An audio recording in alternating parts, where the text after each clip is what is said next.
ہماری خداوند یسوع کی انجیل مقدس مرکز کے مطابق اس کا 7واں باب پہلی 13 آیات۔ اس وقت فریسی اور بعض فقیہ جو یروشلم سے آئے تھے یسوع کے پاس جمع ہوئے اور دیکھا کہ اس کے بعض شاگرد ناپاک یعنی بن دھوئے ہاتھوں سے روٹی کھاتے ہیں، کیونکہ فریسی اور سب یہودی بزرگوں کی روایت پر عمل کرتے ہوئے جب تک اپنے ہاتھ بار بار دھو نہ لے نہیں کھاتے،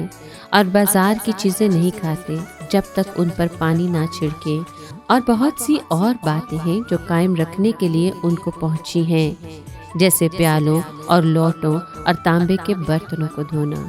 بس فریسیوں اور فقیہوں نے اس سے پوچھا کہ تیرے شاگرد بزرگوں کی روایت پر کیوں نہیں چلتے بلکہ ناپاک ہاتھوں سے روٹی کھاتے ہیں؟ اس نے جواب میں ان سے کہا کہ اشعیاہ نے تم ریاکاروں کے حق میں کیا خوب نبوت کی، جیسے لکھا ہے کہ یہ قوم ہونٹوں سے تو میری توقیر کرتی ہے مگر ان کا دل مجھ سے دور ہے، بس یہ بے فائدہ میری پرستش کرتے ہیں،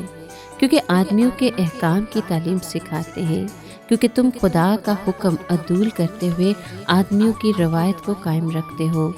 اور اس نے ان سے کہا تم اپنی روایت کو جاری رکھنے کے لیے خدا کا حکم بالکل رد کرتے ہو،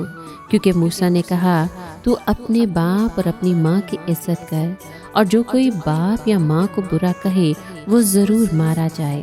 مگر تم کہتے ہو کہ اگر کوئی اپنے باپ یا ماں سے کہے کہ میری جس چیز سے تجھے فائدہ پہنچ سکتا ہے وہ قربان یعنی نذر ہے،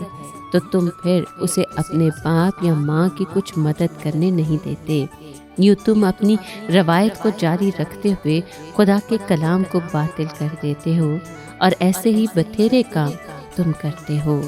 پاک کلام کے پڑھے اور سنے جانے پر خداوند کی برکت ہو، خدا کا شکر ہو۔ عزیز دوستو، آج کے کلام میں ہم سنتے ہیں کہ فقیہ اور فریسی یروشلم سے آتے ہیں، علم، روایت اور مذہبی اختیار کے ساتھ۔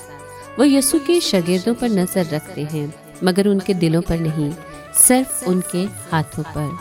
سوال صفائی کا نہیں تھا، سوال ترجیح کا تھا۔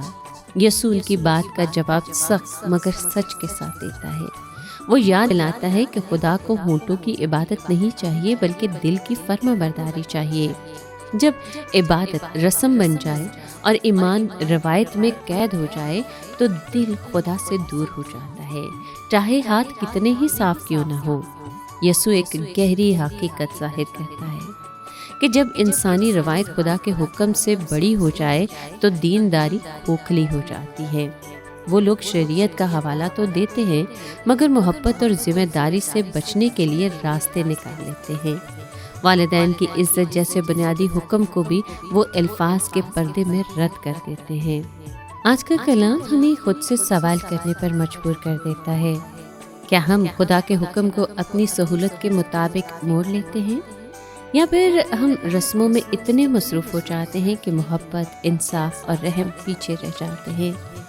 یسوع ہمیں یہ نہیں سکھاتا کہ صرف صفائی یا نظم و ضبط غلط ہے، بلکہ یہ کہ دل کی حالت سب سے پہلے بہتر ہونی چاہیے،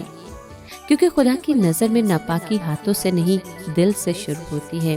اور پاکیزگی بھی وہیں سے جنم لیتی ہے۔ سچی عبادت وہ ہے جو دل کو بدلے، نہ کہ صرف عادت کو۔